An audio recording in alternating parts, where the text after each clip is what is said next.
नायब सिंह सैनी कुछ करिश्मा लेकर के ही पैदा हुए थे शायद, तभी तो राजनीति में जो करते जा रहे हैं वो शायद ही किसी राजनीतिक नेता ने किया हो। जैसे ही सीएम पद उन्हें दिया गया तभी से ही भाजपा के अच्छे दिन शुरू हो गए। पहले जिस भाजपा को लेकर के कहा जा रहा था कि भाजपा अब की बार यानी कि 2024 के चुनाव में सत्ता से बाहर हो जाएगी, लेकिन वो बहुमत भी लेकर के आते हैं और एक अच्छी सरकार बना करके अभी तक वो चला भी रहे हैं।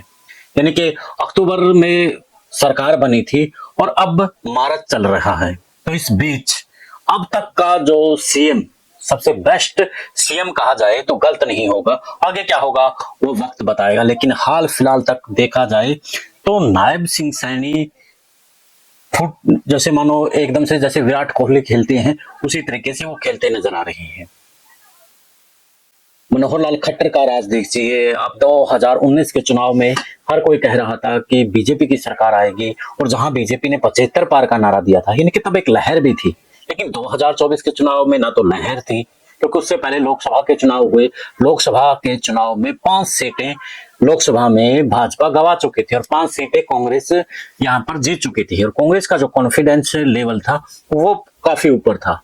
और विधानसभा के चुनाव में भी उन्होंने, जैसे नायब सिंह सैनी ने भी कहा है कि रथ घोड़े उन्होंने मंगवा लिए थे, और ये सच्चाई भी है, क्योंकि एग्जिट पोल के कारण से कांग्रेस ने मान लिया था कि सरकार अब की बार तो कांग्रेस की हो चली है।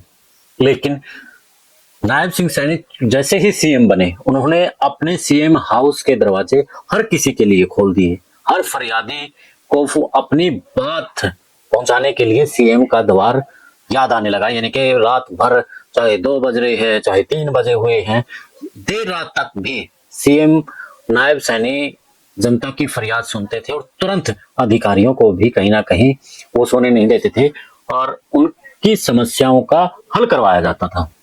अब आप खुद मान लीजिए, जब सीएम रात को 2 बजे फोन कर रहे हैं तो अधिकारियों की भी नींद उड़ी हुई थी कि कहीं सीएम साहब रात को फोन ना कर दें, और फोन नहीं उठाया तो फिर खैर नहीं।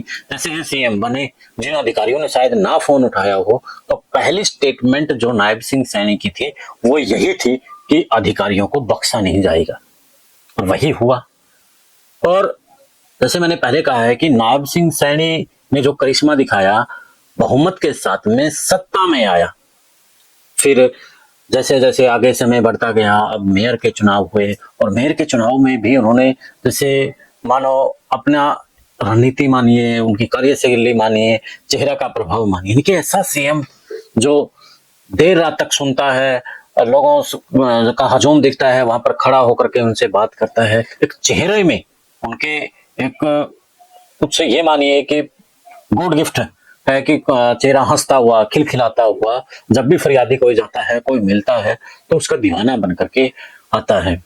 अब मेयर चुनाव में 10 सीटों में से 9 सीटें भाजपा लेगी, और जो 10वीं है वो भी भाजपा की मान करके चलिए, क्योंकि वहां पर कांग्रेस का तो कुछ है नहीं, वो निर्दलीय है, और कहीं ना कहीं वो बीजेपी का अंतिम समय में हो जाएगा। लेकिन कांग्रेस 0 पर आकर के अटक गई है। अब उसमें कांग्रेस की रणनीति है, या फिर जिस तरीके से नायब सिंह सैनी अपना करिश्मा बिखेर रहे हैं, कुछ माह पहले उनको जिम्मेवारी दी जाती है, सीएम बनाया जाता है, और कुछ माह के अंदर ही वो योजनाओं को इम्प्लीमेंट करते हैं, और अधिकारियों के साथ में, संगठन के साथ में, जो